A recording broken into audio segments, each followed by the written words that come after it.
Baik pemirsa, jumpa lagi dengan saya Bang Jaja dari tipspajak.com dan Tips Pajak Media, dan ini adalah video pembahasan mengenai poin penting dalam Undang-Undang Harmonisasi Peraturan Perpajakan atau UU HPP yang perlu diketahui. Oke, lanjut. Sebelum lanjut, tentunya kami ajak pemirsa sekalian untuk like video ini, subscribe channel Tips Pajak Media, serta ikuti berbagai kanal media sosial kami untuk mendapatkan update-update ketentuan perpajakan, serta tentunya update tips memenuhi kewajiban perpajakan, khususnya SPT tahunan, melakukan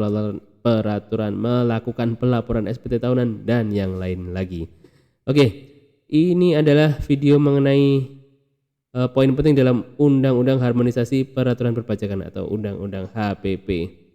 Oke, telah kami resum. Jadi ini undang-undang ini ditandatangani tanggal 7 Oktober 2021. Sampai sekarang tanggal 18 Oktober ini belum ada sih naskah resminya. Naskah resmi undang-undangnya per saat ini masih belum ada. Jadi ini kami ambil dari RUU-nya ya, dari RUU yang telah beredar. Nah, apa aja? Secara garis besar ini adalah pembahasan yang poin-poin pentingnya. Yang pertama, perubahan mengenai Undang-Undang PPH.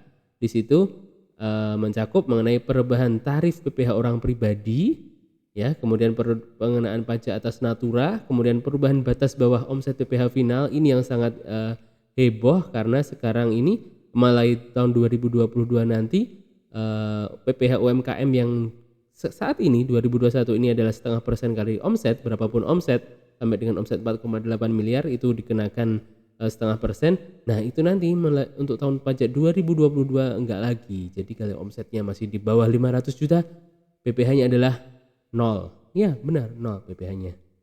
Oke, kemudian akan dibahas juga mengenai perubahan tarif PPH badan. Itu nanti PPH badan menjadi 22%, batal 20%-nya, ya. Lalu berikutnya adalah perubahan Undang-Undang PPN.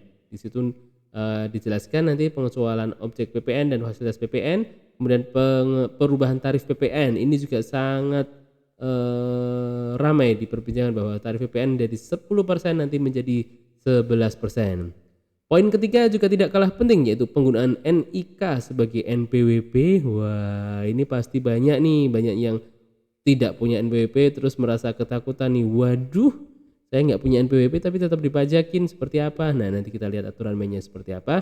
Kemudian tentang UU KUP berikutnya, yakni perubahan besarnya sanksi saat pemeriksaan dan upaya hukum. Lalu adalah perubahan ketentuan mengenai kuasa pajak. Ini juga perubahan yang sangat mendasar, yakni sekarang keluarga bisa jadi kuasa wajib pajak, ya, tidak perlu memiliki kompetensi perpajakan seperti itu. Syaratnya hubungan darah dan hubungan perkawinan. Dan nomor 4 juga sangat ramai diperbincangkan, menimbulkan pro kontra di masyarakat, yakni disahkannya amnesti pajak atau dalam ketentuan itu, dalam ketentuan ini adalah bahasa resminya adalah program pengungkapan sukarela wajib pajak, seperti itu. Nanti akan dijelaskan mengenai kebijakan kebijakan tax amnestinya ada 2 jenis, yakni untuk wajib pajak yang telah ikut yang lama sama yang sama sekali belum ikut amnesti 2016-2017 yang lampau. Kemudian berikutnya adalah pajak karbon dan perubahan undang-undang cukai. Mungkin nomor 5 sama 6 ini nanti tidak akan kita bahas, ya, karena kita spesialis untuk PPH dan PPN dan KUP tentu saja. Baik, ini adalah video pengantar mengenai poin-poin penting perubahan Undang-Undang HPP. Kita akan bahas detail poin-poinnya tentu saja di video-video berikutnya. Oke, sampai jumpa. Salam sukses dari tipspajak.com dan Tips Pajak Media.